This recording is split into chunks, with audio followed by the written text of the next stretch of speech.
Bonjour et bienvenue dans cette vidéo dans laquelle nous allons parler de la manière de présenter un modèle ou un essai dans une présentation scientifique à l'oral.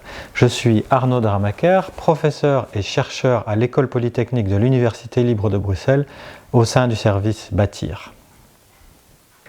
Dans cette vidéo, après vous avoir parlé de l'intérêt de présenter correctement un modèle ou un essai, j'aborderai plus en détail les éléments indispensables pour que votre audience comprenne votre démarche. Il s'agit de la création de schémas et de figures claires et j'aborderai les outils adéquats pour les faire.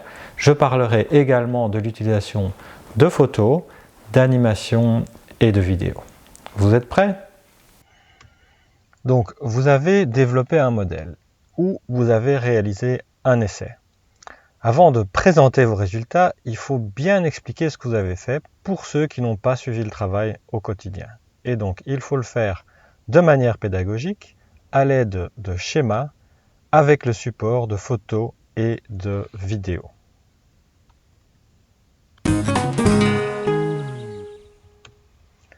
Prenons l'exemple d'un ressort. Nous avons représenté ici l'objet réel. Et pour faire un modèle, il faudra faire des hypothèses et des simplifications. Donc la première hypothèse qu'on peut faire, c'est que le mouvement est dans une seule direction, et cette direction est représentée par X dans le schéma ci-dessous. Si on représente la relation entre la force appliquée et le déplacement, on aura une courbe de ce type, et on voit que pour des petits déplacements, on a une relation linéaire, et on peut donc en prendre la pente, pour déterminer la raideur K du ressort. Nous avons donc un modèle de ressort linéaire qui s'écrit F égale K fois X. Dans ce second exemple, on va rajouter une masse qui est attachée à ce ressort. Dans ce cas-ci, et avec les mêmes hypothèses que précédemment, on peut utiliser la deuxième loi de Newton qui nous dit que la masse fois l'accélération de ce corps est égale à la somme des forces. Donc on sait déjà que la force du ressort est donnée par notre modèle linéaire, F égale Kx, et elle est opposée au mouvement, donc on utilise un signe moins. Nous avons toujours une force externe appliquée, et donc l'équation du mouvement va devenir mx plus Kx est égal à F. Alors j'attire votre attention sur le fait qu'il faut bien veiller à ce que les notations soient les mêmes dans le schéma et dans l'équation. Alors pour présenter un essai, prenons l'exemple d'un essai de flexion sur un élément en béton. Donc tout d'abord on va présenter l'objet réel. Donc le mieux c'est de montrer une photo ou une vidéo sur laquelle on peut rajouter des informations, comme ici par exemple les dimensions du spécimen. Ensuite, pour aider, on peut aussi faire un schéma. Donc, on comprend mieux sur le schéma ici que l'élément en béton est posé sur deux appuis, qu'il y a une force appliquée au centre ici par le vérin et qu'on a un système pour mesurer le déplacement de la poutre. Ensuite, on peut expliquer ce qui est mesuré, donc ici le déplacement en fonction de la force et le type de schéma que ceci peut donner. Alors dans cet essai, il y avait un deuxième type de mesure, et donc pour ce faire, il y avait des capteurs à l'intérieur. On aura donc besoin d'une illustration pour montrer ces capteurs qu'on ne voyait pas sur la photo, et on peut expliquer quel est le type de mesure qui est faite. Donc ici, sur l'émetteur, ce sont des capteurs à ultrasons, on va envoyer une impulsion courte qui va résulter en une mesure sur le récepteur qui ressemble à ceci. C'est donc sur base de photos, de schémas et d'illustrations qu'on va pouvoir présenter correctement comment un essai a été fait.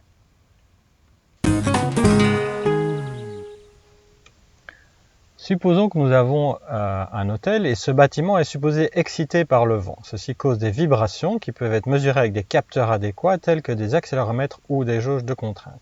Notre but, c'est d'utiliser les données mesurées par ces capteurs en temps réel afin de suivre l'état de santé du bâtiment, c'est-à-dire détecter l'apparition de l'endommagement et, si possible, le localiser. Cet outil est important comme aide à la maintenance du bâtiment.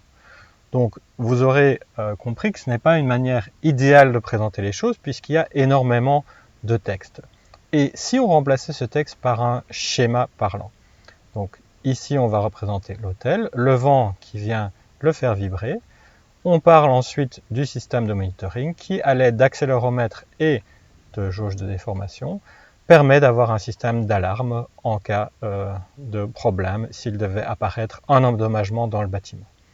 Donc, ceci permet d'éviter un double canal lire-écouter. Donc, sur le slide précédent, probablement que pendant que moi je lisais, vous lisiez aussi, puisque le texte était sur le slide à une vitesse peut-être différente, et donc vous n'écoutiez pas forcément ce que je disais à ce moment-là.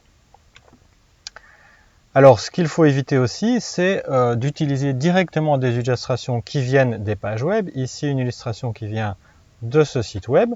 Vous voyez que d'une part, sa résolution est mauvaise et d'autre part, elle ne contient pas forcément exactement l'information, ici en termes de texte, que vous voulez mettre en avant. Donc, pourquoi ne pas refaire l'illustration, une illustration qui vous convient. Ici, elle est faite avec le logiciel CorelDRAW. J'ai mis les informations qui sont strictement nécessaires. Et donc, je vous conseille de prendre le temps de faire vos propres illustrations.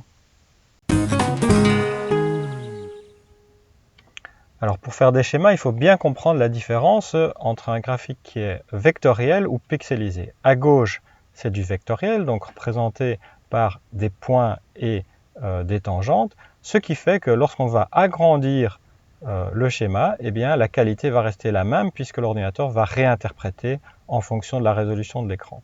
Par contre, en pixelisé, on voit que lorsqu'on zoome, les pixels deviennent apparents. Alors, pour les images pixelisées, les formats sont par exemple le JPEG, le PNG, le TIFF, et les logiciels associés sont Photoshop, GIMP et Paint, par exemple, GIMP étant une version gratuite.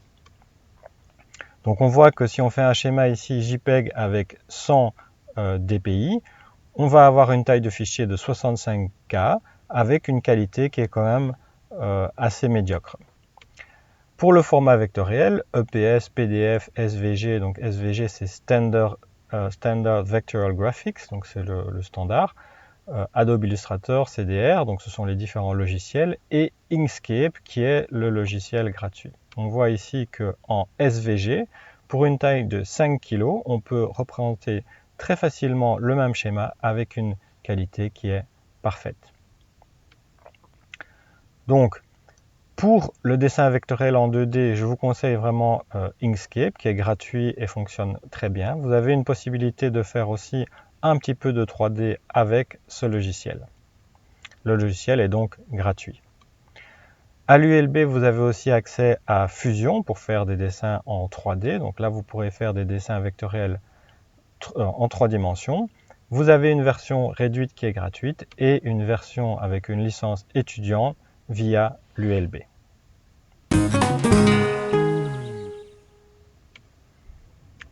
Alors, une image vectorielle, je vous conseille de l'utiliser pour faire des schémas, des illustrations avec des formes géométriques simples comme des lignes, des flèches et des rectangles. Les avantages sont que le fichier sera de faible taille, il peut être facilement modifié, donc on peut changer la couleur, l'épaisseur des traits, etc. Pour des images pixelisées, eh bien, il s'agit essentiellement de photos, puisque les appareils photo ne fonctionnent qu'avec des pixels, et les avantages sont la compatibilité avec tous les logiciels. Donc la plupart des logiciels modernes de présentation peuvent traiter les deux types de formats. LaTeX est historiquement basé sur le format vectoriel, mais il peut aujourd'hui facilement traiter des images pixelisées. Et Word et PowerPoint sont historiquement basés sur des images pixelisées, mais utilisent maintenant aussi le SVG. Les pages web, réseaux sociaux, utilisent principalement encore des images pixelisées, même s'il y a quelques modules qui permettent d'introduire du vectoriel. Alors, il faut savoir qu'il est toujours possible de convertir du vectoriel vers le pixelisé en adaptant la résolution en fonction de ce qu'on veut faire, mais l'inverse n'est pas possible. Donc il est toujours conseillé de garder une version vectorielle de son illustration. Et puis ici, j'illustre que si on exporte avec une très haute résolution, on garde une très bonne qualité, mais bien sûr avec une taille de fichier qui est beaucoup plus importante. Finalement, j'aimerais donner un dernier conseil pour les graphiques et illustrations, c'est que si vous prenez ces graphes ou illustrations d'une référence, que vous ne les faites pas vous-même, je vous conseille de citer au moins le site web général ou l'auteur et l'année pour un article. Donc ici, j'ai cité le site web duquel est extrait l'illustration.